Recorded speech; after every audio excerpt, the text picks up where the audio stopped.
आप तमाम दर्शक साथियों को बहुत-बहुत स्वागत, आभार और अभिनंदन। साथियों, जैसा कि आप देख रहे हैं हमारे पीछे ये आम का पेड़ है और आम के पेड़ में इस समय बौर या मांजर आया हुआ है, बहुत ज़्यादा संख्या में आया हुआ है। लेकिन एक समस्या ये है कि जो बौर या मांजर है, ये पेड़ में रुक नहीं पा रहा है और नहीं रुकने के पीछे का कारण क्या है, ये आप सब साथियों को समझना होगा। यदि आप समय रहते इन चीज़ों को नहीं समझेंगे, जो आम का आपका पेड़ है, उससे जो उत्पादन आपका मिलना चाहिए, वो आपका उत्पादन नहीं मिल पाएगा।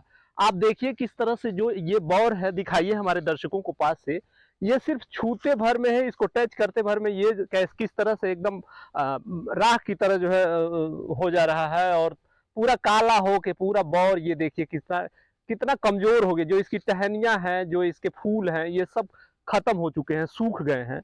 और आप दिखाइए, जो दाना ये बनना चाहिए, ये दाना भी नहीं बन पा रहा है। ये सारे सारे के सारे फूल जो लगे हुए हैं इसमें बहुत तेज़ी के साथ ये झड़ रहे हैं और इसका कारण क्या है इसे आपको समझना है। आज के इस वीडियो में हम आपको बताएँगे कि आपको क्या-क्या सावधानी बरतना है। यदि आप नहीं बरतेंगे तो इससे आपको काफ़ी आर्थिक नुकसान हो सकता है। आप देख रहे हैं बाग की साफ-सफाई बहुत ज़रूरी होती है। आप जानते हैं जब बाग में साफ-सफाई होगा तो जो आम के पौधे हैं या दूसरे जो भी पौधे हैं, उनको जो पोषक तत्व मिलना चाहिए, वो अच्छे से पोषक तत्व प्राप्त हो पाता है और साथ ही जो कीट और बीमारियाँ लगती हैं आपके आम के पेड़ में, उसके जो अंडे हैं, जो एनाकूलम है, वो आपके इसी पेड़-पौधों में, इसी झाड़ियों में छुपे रहते हैं।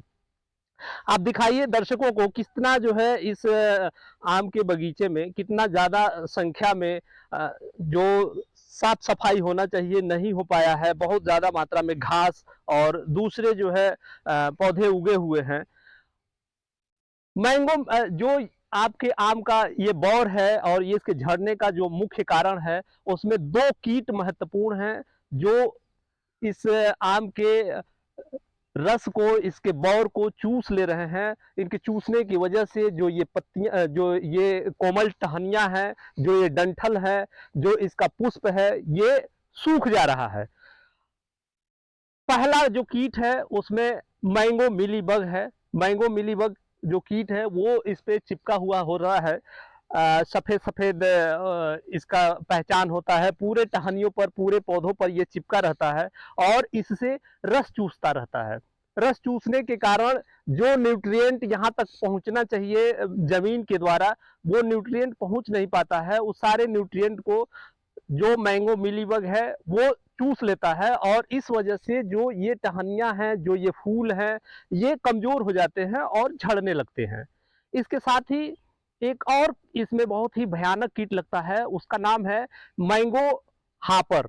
मैंगो हापर क्या करता है, ये आपका जो भी बाग में ये घास-फूस और जो अ, दूसरे पौधे उगे हुए हैं, इसमें छिपा रहता है और जब उसको समय मिलता है, टाइम मिलता है, वो तुरंत उस इस झाड़ी में से उड़ करके और आपके इस पेड़ पे बैठेगा और इन पौधे के जो कोमल भाग हैं, इन कोमल भागों से रस को चूस लेता है और चूसने की वजह से पौधे और जो आपका बौर है, जो टहनियाँ हैं, ये कमज़ोर हो जाती हैं। कमज़ोर जब हो जाएँगी तो जो ये बौर है, ये झड़ना ही है, इसमें दाने नहीं बन पाएँगे, दाने समय से पहले गिर जाएँगे।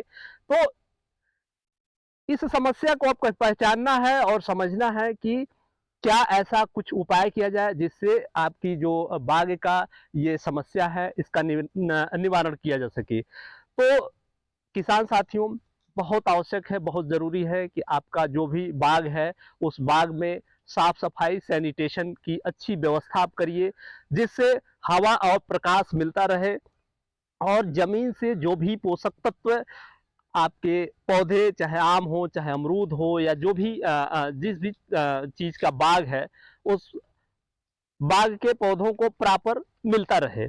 इसलिए आप ये इनकी जुताई, निराई, गुड़ाई करते रहिए और समय-समय पे आप पानी भी इसमें देते रहिए चूँकि गर्मी का मौसम है और गर्मी के मौसम में पौधों को पानी की सख्त ज़रूरत होती है, ख़ास तौर से उस स्टेज में जब इसमें फल सेट हो रहे होते हैं, जब इसमें दाना बना होता है, तो उस समय इसे ज़्यादा न्यूट्रिएंट की ज़रूरत होती है। तो ऐसे कंडीशन में आप अपने बाग का साफ सफाई करके और साथ ही आप इसमें समय समय पे पानी भी देते रहें, जिससे आपके जो फल हैं और जो फूल हैं उनका विकास अच्छा होता रहे। और साथ ही जो मैंगो मिलीबग कीट है और मैंगो लीफ हॉपर जो कीट है, जो ये चूसने वाले कीट हैं, इनके नियंत्रण के लिए आप कुछ रासायनिक कीटनाशकों का प्रयोग कर सकते हैं। इन कीटनाशकों में आप इमिडाक्लोप्रिड 17.8 एसएल की 1 ml मात्रा को 2 लीटर पानी के हिसाब से घोल करके आप स्प्रे कर सकते हैं। और साथ ही आप इसके अलावे दूसरे कुछ जो है और कीटनाशक हैं, जैसे डाइमेथोएट है, इस कीटनाशक का भी आप 2 ml प्रति लीटर पानी के हिसाब से यदि घोल बनाकर आप अपने आम के पौधे पे स्प्रे करते हैं, तो जो मैंगो मिलीबग है और मैंगो लीफ हॉपर चूसने वाले जो कीट हैं उनका नियंत्रण हो जाएगा। लेकिन ज़्यादा ज़रूरी है कि आप अपने बाग का साफ सफाई करिए। मान लीजिए आप अपने बाग में दवा का स्प्रे कर देते हैं, और जैसे ही दवा का स्प्रे करेंगे, जो मैंगो लीफ हॉपर जो कीट है, वो कीट यहाँ से उड़ करके आपके जो झाड़ियाँ हैं, जो पेड़ पौधे हैं उगे हुए हैं, अवांछित पेड़ पौधे, इनमें जाकर के छुप जाएगा। और जैसे ही दवा का असर खत्म होगा, वैसे ही फिर इसे ये मैंगो लीफ हॉपर इन झाड़ियों से उड़ करके फिर आपके पौधे पर बैठेगा, और बैठ करके आपके जो पौधे हैं, जो आपके आम की बगिया है, इससे रस चूसता रहेगा और पौधे कमज़ोर होते रहेंगे। तो हमने आपको जो भी चीज़ें बताई हैं, आप अपने बाग की साफ सफाई और जो दवाओं का हमने डोज बताया है, वह पूर्ण रूप से प्रमाणित है, और भारत सरकार के किसान कल्याण मंत्रालय द्वारा निर्धारित ये डोज है। इसमें कहीं किसी भी प्रकार की शंका नहीं है। आप इस पे पूर्ण रूप से विश्वास कर सकते हैं और अपने जो बाग है उसमें आप स्प्रे कर सकते हैं। आज का ये वीडियो यहीं समाप्त करते हैं। यदि वीडियो अच्छा लगा हो तो वीडियो को लाइक और चैनल को ज़रूर सब्सक्राइब करिए। मिलते हैं एक और नए वीडियो और टॉपिक के साथ। तब तक खुश रहिए और अपना ख्याल रखिए।